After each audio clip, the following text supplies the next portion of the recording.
Thank you for coming along today. It's kind of a great opportunity for me just to talk about myself and some experiences I've had, but also reflect them into the context of the commerciality word that we hear often floating around organisations. To introduce myself, my name is Kathryn Milliner. I'm the Director of Finance for Simply Health Professionals. Been in Simply Health for just over 5 years and worked within this role for just 10 months. Scary. And previously spent a year working for Romana, and then before was working in the Centre Finance team. So that's my kind of career in a nutshell within Simply Health. But today I'm going to talk you through kind of my experiences through different organisations that have helped shape some of the learnings I've had in the space of commerciality. First of all, I'm going to ask a question for some of you. How many people in the room have had heard the phrase during a PDR conversation, HR are going to kill me on that one, PDR conversation or a development conversation that goes, you need to be more commercial. And that kind of happens. And it's surprising on how many people actually don't really know what someone's saying to them when they mean you need to be more commercial. And often I do think people who are saying that to other people and normally have heard it themselves from their line managers, and it's just a rolling conversation that seems to happen through the ranks. Commerciality, when I Googled it, if you Google it, it says all about profit. And I stand here as a Director of Finance, but honestly, it's not just about profit. Profit is one lever. And there are lots of different elements that I'm going to talk you through today that I've learned and how that's kind of shaped where I've got to today and my thinking today. So there's a little bit about me, and I've slipped through a couple of slides, but I've had quite a diverse experience. I know I only look very young and possibly have worked in 4 companies. I only look like I've just fell out of university, but actually I have got a little bit more experience. I started off at Virgin Mobile back in the day when Virgin Mobile was brand new in the mobile market. It had been around for about 3 years. I started off as a customer service advisor. So in the West Country, I won't do the accent, but pretty much if you rang, you'd speak to me and it'd be in a West Country accent. And I did all that customer service work, where it's great work where you're talking to customers every day. You know, on average about 75 people a day, which is quite phenomenal. Christmas Day even worse. People call up on a Christmas Day. That happens. But I started off in a customer facing role. And that for me is the start of a commerciality learning journey for me. I learned about customers. I learned about what they said, how they felt, what their experience was, and how that affected how they viewed the company. Virgin Mobile and the Virgin Group has a strong brand identity, and it is really strong in the space of visually with people out in the world, but also it has a really strong identity from a customer. So people go to Virgin as a group because they recognise they're going to get something different. So there were 2 bits that I learned from that role, really important. The customer and understanding that customer experience and how it affects that relationship you have, both short-term and long-term. And the brand and how a brand can really change how someone feels about your organisation. I was lucky I moved in a couple of roles and I ended up as a commissions analyst. It sounds really complicated, but in essence, and it's simply, I paid out around £80 million worth of commission to partners such as Carphone Warehouse, Argos, Woolworths, who sold Virgin mobile phones. And I had lots of opportunity to spend a lot of time with people in sales and marketing. And for finance and sales and marketing to hang out is pretty unusual, but it was something I learned. I spent a lot of time learning, again, the conversations, those relationship conversations that were happening, but how do you build those? How do you get the most out of relationships to then build and grow as an organisation? Learned a lot about marketing, the impact it can have on your success and where it can cause some challenges, the importance of how you invest that money to drive growth. I got to a point where I understood my channel so well that the sales guys would call up and they go, I'm looking to put, back in the day, an LG chocolate in Woolworths, when a Woolworths was open, and we're going to do this terms and it's going to look like this, and it's going to, and I'm like, no, last time that happened, it nosedived. How about we do the pink version? You'd be surprised how different a pink and a black one will sell, and we sell it with this, and this, and this.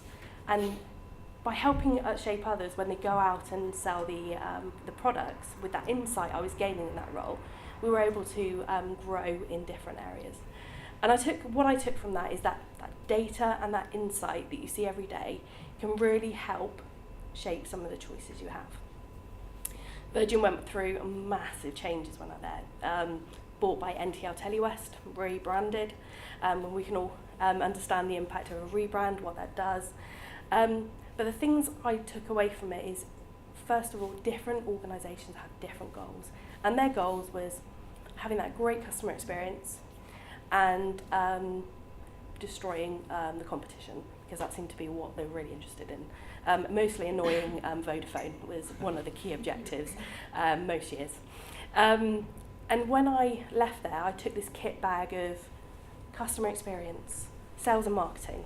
So I used that, and then I took that external information and went to AXA Technology Services, which was really focused on how you organise yourself to be sustainable for the long term. What AXA Tech does is it's within the AXA group, it's a shared service. So it's its own company within the AXA group, and it supplies IT services to different parts of the business. So if you think of C&C being an operating company and professionals being an operating company, it's a bit like the central IT teams delivering services, but we had a profit and loss, and we had to deliver certain services to support the business. And through that, I was a regional project accountant. So what I did is I worked on projects that spanned Belgium, France, Central and Eastern Europe, even as far-flung as Japan, where we were designing organisationally, how do we structure things from a shared services perspective, so our front-facing customers can focus on selling and building the organisation and growing. So I learned about that organisational structure, about how we can be really effective. Some of the things we learned were around how do we use technology really effectively so that people can focus on key capabilities like selling and servicing. One of the big exciting things I was involved in 2010 was the launch of the mobile banking app for AXA Bank France. And it was like a really big thing because it was quite early days and it was a new business. So it's how do we make it really easy for customers to do business with us, but use that technology capability to drive it forward. And what we did is spent a lot of time looking at how we were organised and how we could be really effective. So when we hear about organisational design, how that can facilitate being really successful. So that added kind of to my kit bag of learnings. And it's quite a strange one because you think, how does that link to being commercial? Well, one of the key components for me is in commerciality is understanding how you work internally to be most effective for your customer. If you have complicated internal processes and ways of doing business, you make it harder and more complex and making it less agile to respond to the changing market environment. So my time at AXA really focused on internally, how do you organise yourself? How do you be really lean and mean to really kind of support that business going forward? I took voluntary redundancy. I come to the point of I don't think I can be any more effective in my role. And I went off and worked for Co-op Legal Services. Again, a bit like Virgin, a brand new company built within a wider organisation. So Co-op Legal Services have been around for about 2-3 years at the point I joined. And they were focused on things like wills, probate. Those, when I say wills, I mean the lasting power of attorney, those, I've forgotten what they're called, wills and testaments. So when you die, you know where your stuff's going.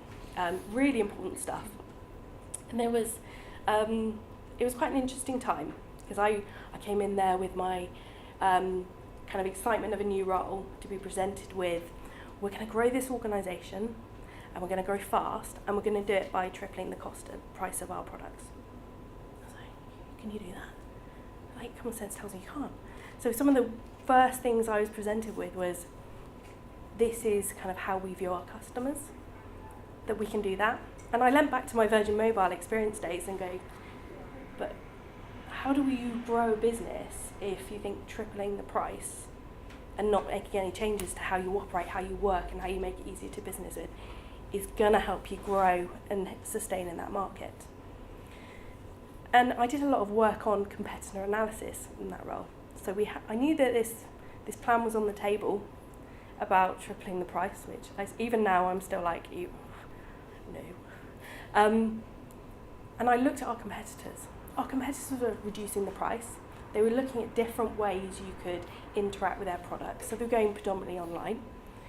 In some cases, they were bolting on the products we were selling as free as part of other offerings. But we were still in the space where actually we can triple the price and that will be okay and there'll be no response.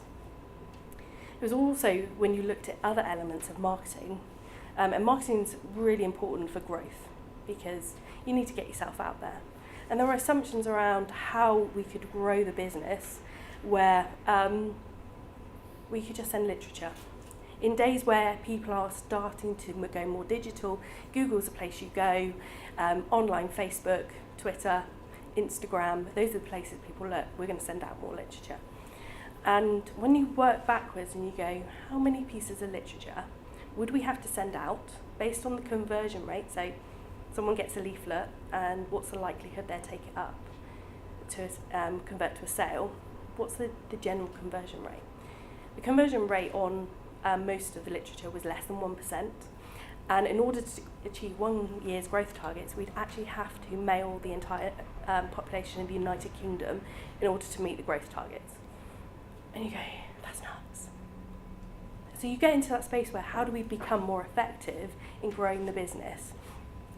And you keep going back to, does that make sense? Is that how the customer wants to do business with us? Is that how we grow?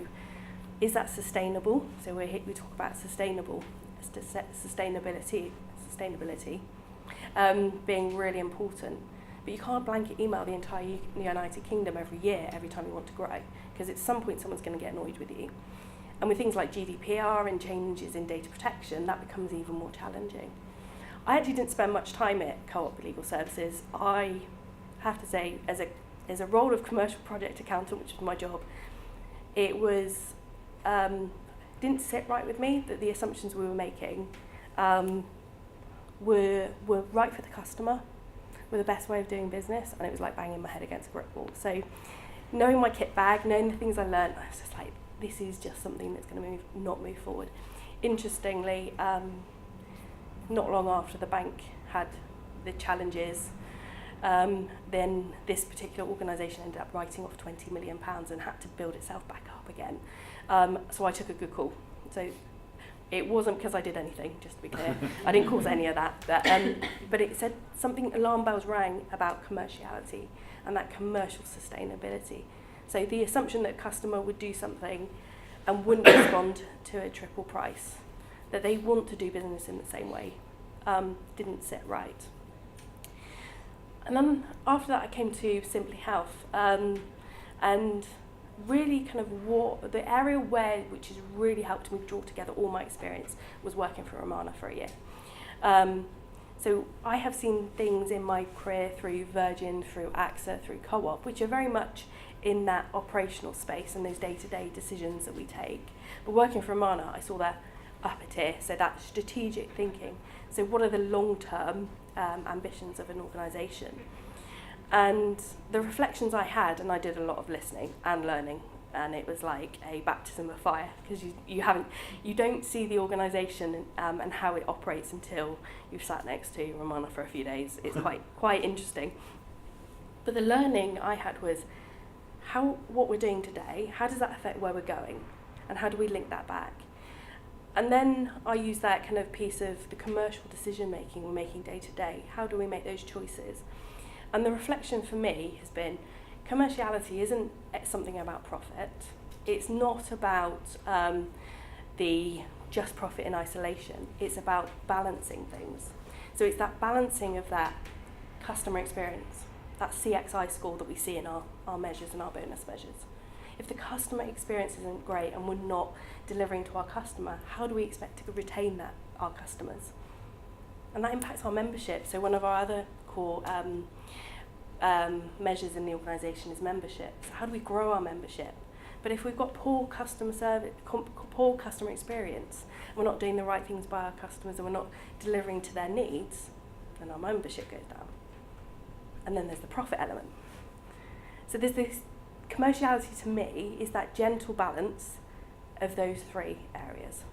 And then you combine that with how we organise ourselves, how we deliver the organisation, how each of our roles impacts that commercial outcome. And each of us does. So every decision we make, every choice we make, so whether or not, from Jamie's perspective, it's to buy 1 million laptops that are the top of the range that sit in a cupboard, that's a commercial decision. Sorry, I've lost my flair. And that's the thing that I would say to people today, is that commerciality isn't what you would think about it in terms of I have to work in a finance team to derive a commercial outcome. Commercial outcome to me is about the multitude of activities we do as an organisation. It's about putting together really rich insight into where we're going, what's happening in the market. It's about how our sales and marketing teams can be most effective, and what's the insight we can use to help them be more effective. It's about how we organise ourselves internally so we make it so easy to do business with us that our customers don't want to go anywhere else. And when I sit in my current role and make commercial decisions, I don't come at it from what's the price we want to charge. I ask the question, what's the custom outcome we're trying to achieve? What are the capabilities we have in order to deliver to that outcome? And then how do we need to organise ourselves? What's the technology? And then what is the value to that we bring? So when we hear, and every one of you feels like you don't have a commercial role, each of us does. Each of us is doing something in that wheel of decision, whether it's the recruitment side and recruiting some really great people to help us move our business forward, whether or not it's the technology that drives us forward, or meeting a customer need through innovation of our products, our services. Each has a role in driving us forward on a commercial, in terms of the commercial performance. I don't want anyone ever to sit in this room and think pricing is the only outcome. And my experience for everything is almost price comes last. And I'm glad Ben's not here because he'd probably kill me. But I would say finance is an outcome, membership is an outcome, and CXI is an outcome of great commercial choices. And that's a space we need to be in, more in, as an organisation. Today I sat in a meeting with Caroline Coleman and Sandy Brown, and we're talking about our pricing for 2019. But we can't just think about what are we charging. We have to think about how do we communicate that, how do we share that, how do we manage that, how do we remain competitive when we know we're not the most cheapest person out there. How do we market our services in a way that drives the value? It's that widest possible view of an organisation. And brand and how we're seen is really important in that. And we saw that. And we did feel that last year when we had a change in brand. But it's those components then become commercial. So when you guys could go away and choose to Google commerciality, my advice is not to. You'll see profit. Or you'll see about TV ads, which makes no sense whatsoever. I also did try and Google it under Urban Dictionary because I do like an inappropriate definition of stuff. But if I can get you guys to go away with anything, which is everybody in this organisation has a role in commerciality.